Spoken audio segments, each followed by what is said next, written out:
So I'm Matthew Holden, I'm the director of the Soldier of Gloucestershire Museum, and I'm 38 years old. So I look after the museum collection and try and get people through the door to visit the collection and try and keep the story of the regiments alive. Yes, so the museum is a history of 2 regiments. So the 2 regiments are, the number 1 regiment is the Gloucestershire Regiment. So they've been 300 years of history. They've got every war or battle you fight in, you get awarded a battle honour, and the Gloucesters have more battle honours than anyone else in the whole of history. So they're the most decorated regiment in the history of the British Army. And then you've got the yeomanry, so the Royal Gloucestershire Hussars. So they were set up as a kind of protection, or like a police force almost, against the invasion of Napoleon. So it's it's the only Korean war gallery outside of Korea.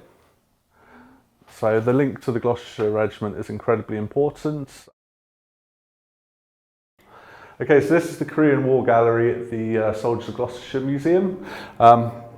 This just takes us through the story of the Korean War, and specifically focusing on the Gloucestershire Regiment and the 29th Infantry Brigade.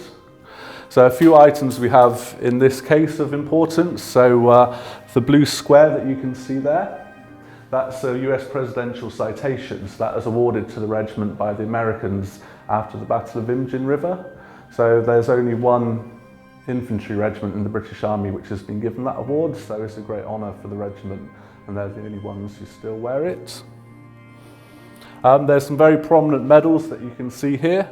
So there's the 2 Victoria Crosses, which are the crosses with the kind of purple or crimson ribbon on them. So they were awarded to Colonel Khan and Lieutenant Curtis during the battle. It's the highest award that this nation gives to its heroes, and so it's a great honour for us to have them and be associated with the regiment. And then the blue one you can see on the end here. So that's the blue cross with the blue ribbon. That was awarded to 2nd Lieutenant Walters. Now he was awarded that for his care of the wounded when they were prisoners of war. So this is a copy of the Chinese bugle. When you speak to lots of the veterans, that's their most vivid memory of the battle, because the Chinese would have communicated using these bugles. So that's even above the pitch of battle, you could still hear these bugles, and it used to drive the veterans crazy. They really hated the sound. Okay, so this is very important to us. This is called the Imjin roll. So this is every soldier that fought in the Battle of Imjin River. So everybody is recorded here in alphabetical order. It doesn't matter who you were or what you did, you will still have the honour of being recorded here.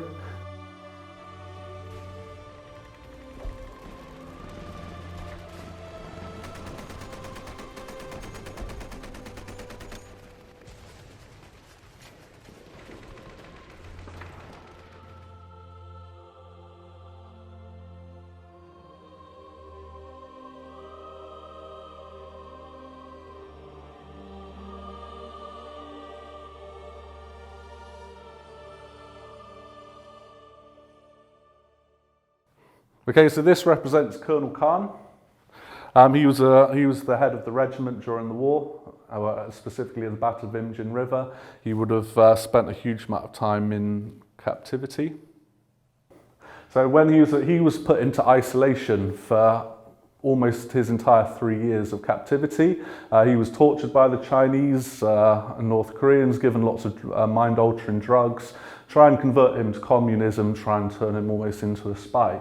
But to keep himself mentally prepared, there was a lot of soapstone around the area of the prisoner of war camp, so he spent his time carving items. So this is a replica of the very famous Khan cross that he whittled.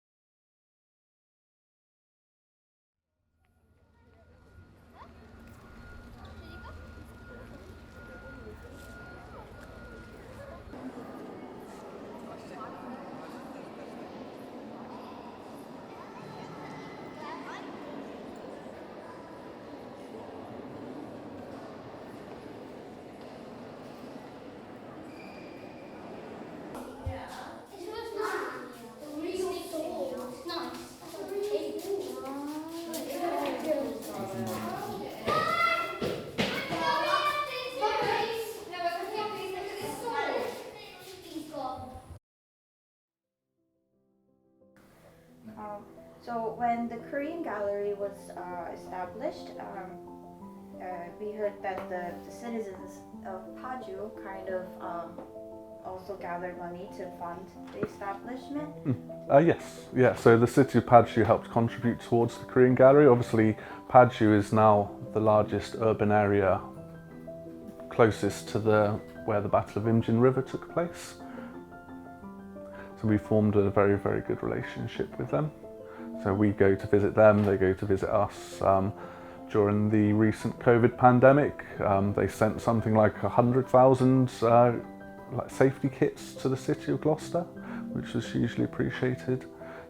Are the citizens living in Gloucester, are they aware of this kind of relationship or anything that Paju City did? Yes, so the citizens of Gloucester are very aware of the recent generous donation from the people of Paju, but more historically the people of Gloucester are very aware of this relationship. So the largest NATO base in Europe is just on the outskirts of Gloucester, and that's called Imjin Barracks. And then, although you can't see, all the streets outside of the museum here, they're all named after different areas in South Korea.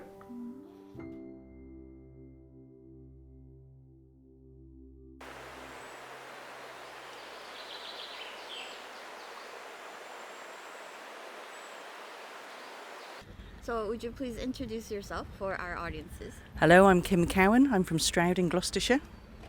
And have you ever heard of the Korean War before? Yes, I have. I've read a book about it. And how much do you know about it? Like, what can you tell us about it? Well, I know that it was a bitter and terrible conflict, and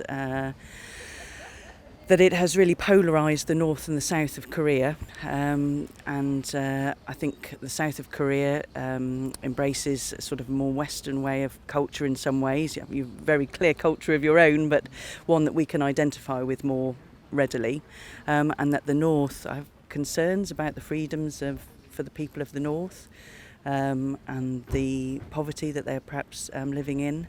And the restrictions for them of their personal movement. So, yeah, I think probably, from my perspective, I think there's probably quite a harsh regime compared to what I'm used to in the north.